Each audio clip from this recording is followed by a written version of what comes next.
Welcome to Illustrated Beard, brought to you by the Fantasy Shop, best in comics and games since 1981. I'm Jason. I'm Nate.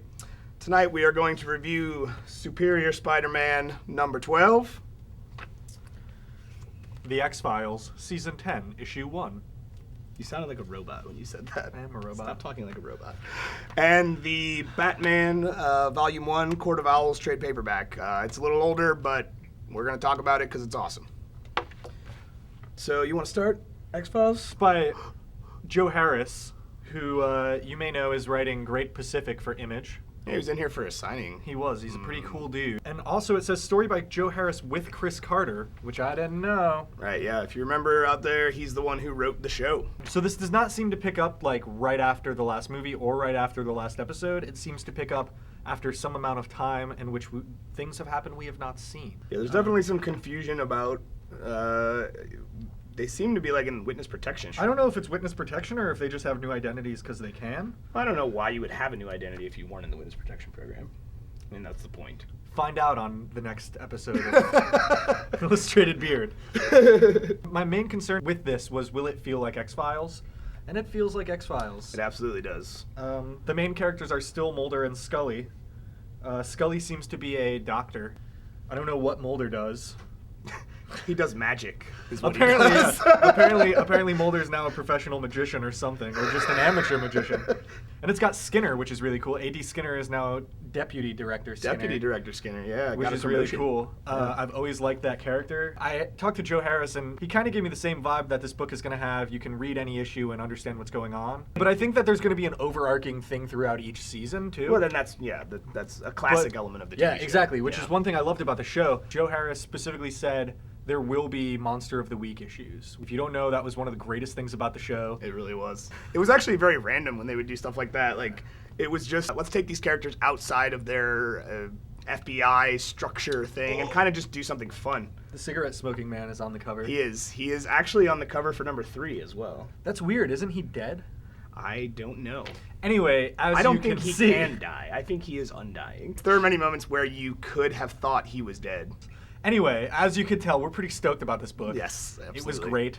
I'm excited to see the return of the X-Files. Yeah, it's very much. This really is X-Files. It's not an X-Files felt fan like fiction. we were just continuing on from where we left off. I mean, it's got, the mystery, some kind of threat that's going on that we really don't understand. I don't know. They almost look like zombies, but they weren't. There's some kind of mysticism going on with the people. The little girl, by the way. Oh, that is so creepy, dude. That's like a current thing, like the paranormal forums and stuff, like people talking about encounters with these scary children with black eyes. So, good job, Joe Harris. Right. I know what you're up to. You're doing research. But yeah, it really was a fantastic issue, and I'm very, very excited to see where we're going with it, not only because it's X-Files, and I used to love it as a TV show, but Joe Harris is fabulous at what he does. X-Files Season 10, number 1, on the shelf from You should get it, because it was IDW. good. We're both X-Files fans. Take it from X-Files fans. Yeah. It's a good X-Files comic. Fantastic. Superior Spider-Man, issue number 12. This is part of a story arc that's going on with Alistair Smythe, the Spider Slayer. He has been a character that's popped in and out of stories forever. He's a technological genius, and as his name implies, he exists to kill Spider-Man. And in the last issue, they were going to execute Smythe. A prison break happens, and Spider-Man immediately locked down the Raft. The Raft is the maximum security prison where they hold the supervillains at. There were innocent civilians here to witness the execution of Alistair Smythe, most notably J. Jonah Jameson, who, if you have not been reading Superior Spider-Man, is currently mayor of New York. That was a fantastic issue.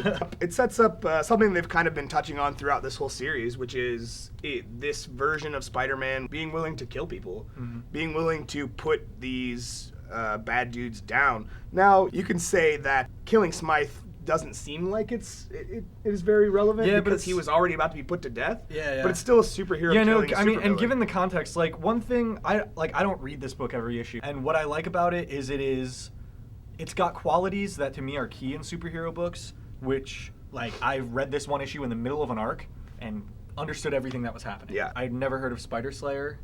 Immediately I understood what he was, what his whole deal was. Using context, using dialogue, it manages to make what's going on clear. And doing that, it manages to steer clear of or make fun of itself for using tropes. Which was actually really funny. Like the villain is saying, when you stop Bond troping for a minute, we'll move on with this. I have a great amount of respect for Dan Slott for being able to write something where I could jump in on issue 12 and know what's happening. Know what's happening, yeah. One of the best things I think that happens in the book is, this is Otto Octavius in Spider-Man's brain, in Spider-Man's body. I mean, he has a very unique perspective on villains, and it makes him a more effective hero.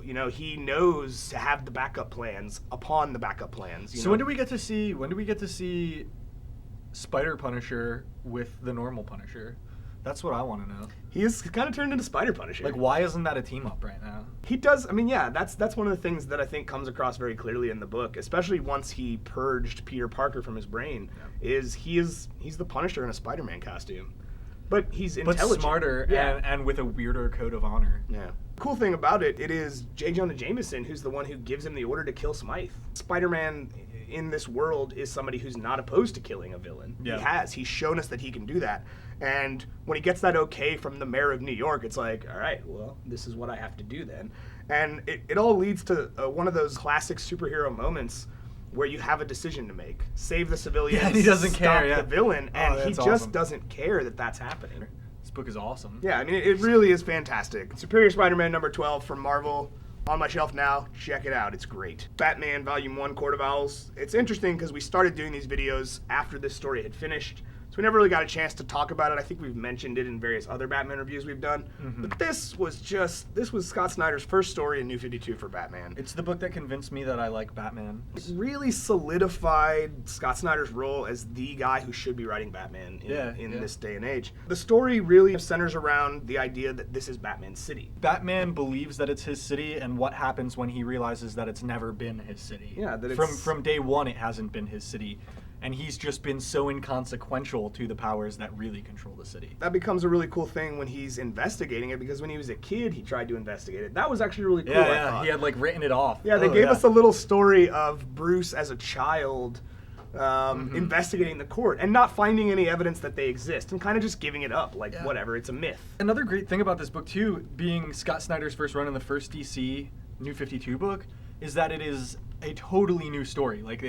This isn't Batman versus one of his rogues gallery revisited from a New 52 standpoint. This is here's a whole new story, here's a whole new set of villains, and a whole new perspective on things. One of the things that became relevant in the reboot is we are changing these characters. We're taking them back to the ground zero moment, and we're going to build new stories from them from there. But Batman didn't really have that happen. Instead of rebooting Batman as a character, they rebooted Gotham. And that, I think, became... Yeah, Gotham is rebooted. Right, Gotham is rebooted. I mean, the Court of Owls is very much evidence that Gotham is something that we... And they're creepy. We never knew. Gotham becomes a character in the story, and I think that makes it all the more readable than most other older Batman stories. This book is Batman meets Eyes Wide Shut. Yeah, I mean, the secret society that people don't believe exists. Yeah. And it builds to a fever pitch. I mean, we find out some interesting things about some of the Bat family that's connected to the Court of Owls, which made it hit home for Batman and changed your perspective on some key characters. And it builds to the next part of it, which is a crossover. They wake up all the Talons and send them out into And you'll know what that means when you read this. If you haven't read this, you absolutely need to. Yeah. If you're a fan of Batman and haven't read any new Batman, read this. If you're not a fan of Batman and don't care, read this. Seriously, I read it and I closed the book and I was like, how have I not been reading Batman? And I think the one thing, I mean, writing only goes so far. The art style is perfect. Greg Capullo does such an amazing job with the art. His style is so suited to Batman. If you don't know, Greg Capullo used to do Spawn back in the day and Haunt and some of the Image titles. That's pretty much where he got his start. But he's become a very respected artist in the industry. He makes Batman look so simple. And I think that's the problem we had prior to New 52 is some of the costumes had gotten a little too flashy, and the idea is this person is supposed to blend into the night. How do you blend into the night when your costume has yellow on it? Yellow catches every source of light that you throw at it. So you don't blend into the night. This is so simple. It goes back to just the black, the gray. He hides in the shadows. You see the intimidation thing is there when you can only see the eyes. I always loved that about Batman. The book is really everything about this series is solid. It's setting the bar for me for what a superhero comic should be. It is. They mess with the format of the pages and all sorts of things. If you see upside down pages in it, Don't. It's not a misprint. The pages are supposed to be upside down. Do not adjust your trade paper.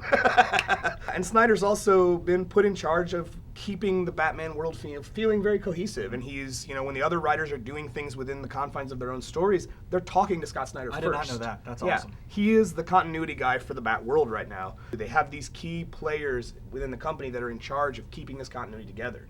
And I think that's something they lacked prior to New 52, and that's why things felt so disconnected and got so chaotic, and why they decided to reboot in the first place. But yeah, it's been excellent. So Batman, Volume 1, Court of Owls. We both cannot speak highly enough about this book. Come pick it up Check and then, it out. Yeah, come pick it up and then buy issue 1 of. I guess it wasn't issue 1 by Batman 21. I say issue 1 because it's such a fresh start. Yeah, and I'm 0 year. I'm as excited about it as I was about this, and as I am about this. So pick up both. They're amazing, and you'll become a diehard Batman fan. Really is good.